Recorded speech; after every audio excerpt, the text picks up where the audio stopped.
দেশ বিদেশের বাছাই করা খবর নিয়ে সর্বদাই সত্য সন্ধানী ই নিউজ ভারত।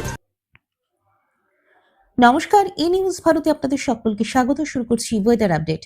আবহাওয়া দপ্তর জানাচ্ছে বিদায় লগ্নে দাঁড়িয়েও স্বমহিমায় ফিরছে ঠান্ডা। আগামী কয়েকদিনে কলকাতা সহ দক্ষিণবঙ্গের জেলাগুলিতে বজায় থাকবে উত্তুরে হাওয়ার দাপট। আগামী 48 ঘন্টায় তিলোত্তমার তাপমাত্রা আরো 1 থেকে 2 ডিগ্রি কমতে পারে। দক্ষিণবঙ্গের জেলাগুলোতে মূলত শুষ্ক আবহাওয়া থাকবে। আগামী 5 দিনে তাপমাত্রা বড় কোনো হেরফের হবে না। ঠান্ডার আমেজ বজায় থাকবে। উত্তরবঙ্গের সমতলের জেলাগুলোতে কুয়াশার দাপট থাকবে। দার্জিলিং ও পার্বত্য এলাকার পারদ 4 থেকে 6 ডিগ্রির মধ্যে ঘোরাফেরা করবে। উত্তর পূর্ব অসম এবং আরব সাগর সংলগ্ন এলাকায় ঘূর্ণাবর্ত এবং পশ্চিমী ঝঞ্ঝার উপস্থিতির কারণে তাপমাত্রার এই উলটপালট লক্ষ্য করা যাচ্ছে।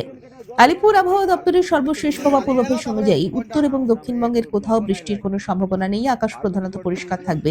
সকালের দিকে হালকা থেকে মাঝারি কুয়াশা দেখা যেতে পারে, যা দৃশ্যমানতা কমাতে পারে। দিনভর রোদের ছোঁয়া থাকবে, তবে সকাল সন্ধ্যায় হালকা শীতের আমেজ অনুভূত হবে।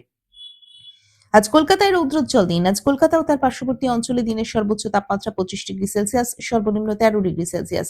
বাতাসের আপেক্ষিক আর্দ্রতার পরিমাণ 33%। ব্যুরো রিপোর্ট, ই নিউজ ভারত।